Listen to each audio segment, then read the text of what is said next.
Are you struggling to increase your podcast audience, let alone generate leads, inquiries, and paying customers from your podcast?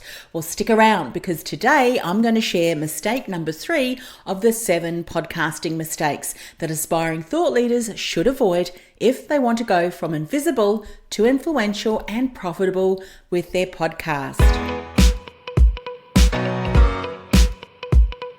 Hi, I'm Annemarie, the podcasting queen, award-winning podcast host and producer. I help change makers and aspiring thought leaders who feel like the world's best kept secret go from invisible to influential and profitable with a podcast. Now, in the last few weeks, we covered the first 2 podcasting mistakes. Number 1 was not having a clear strategy, and mistake number 2 was not having a clearly defined lucrative niche. Now, if you missed any of those recordings, you can catch the replay as well as hang out with other change makers and aspiring thought leaders over in our Facebook community, bit.ly/pod tribe. That's bit.ly/pod tribe, capital P, capital T. Now, today I'm speaking about mistake number 3, which is not being clear on your thought leader brand or message. So let's define what a thought leader is. And according to Wikipedia, a thought leader is an individual or firm that's recognized as an authority in a specialized field and whose expertise is sought and often rewarded. Now, according to Edelman, they recently surveyed 1,200 US business decision makers, content creators, and salespeople to identify their perception on the value of thought leadership for their own businesses and the businesses that they would choose to do business with. And this was part of the 2019 Edelman LinkedIn B2B Thought Leadership Impact Study. So relevant to the topic we're talking about today. Now, here's what Edelman had to say from the results of this study. It's more powerful than marketers think.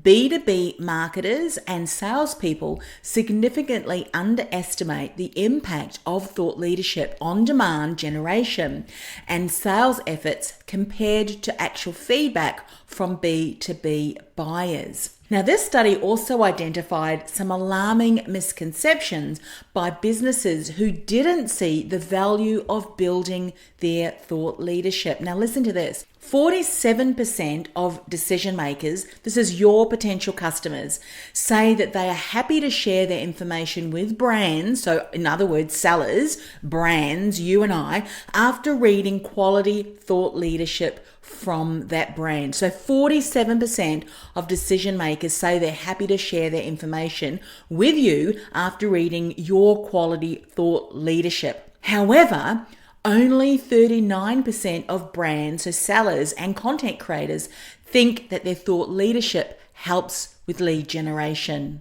Now, I wonder, are you one of those businesses who don't believe that sharing your expertise and building thought leadership in your specific industry and area of expertise, that topic is important?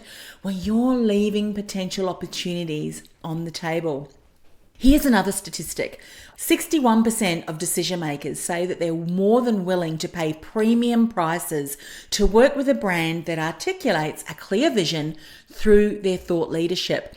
Only 14% of sellers believe that thought leadership allows them to charge more than their competition, who produce lower quality or no thought leadership. There is a huge disconnect between that figure. 61% of decision makers say they're willing to pay more, and only 14% of sellers of brands believe that building that thought leadership will allow them to charge more. So, let me ask you this question. Do you think it's okay to go around calling yourself a thought leader? Well, personally, I don't think you can do that, nor do I think that you should. In fact, I'd agree with many of my colleagues and even articles that can be found online, and one in particular, an article on Forbes, where the author says that individuals should not go around calling themselves a thought leader, but rather they should be recognized and rewarded by other people through, consistently sharing great content, valuable content, thought leadership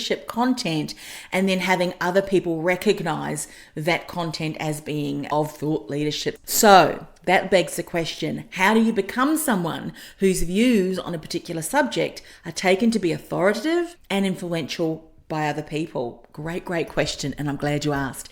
You need to lead the conversation in your area of expertise by sharing relevant, timely, valuable information that you know your ideal client is searching for. How are you innovating and challenging the status quo in your specific area of expertise? Have you led any specific studies that you can share relevant data? Now, maybe there are other companies who have led studies that have relevant data on the trends going on in your industry that ideal clients would find useful.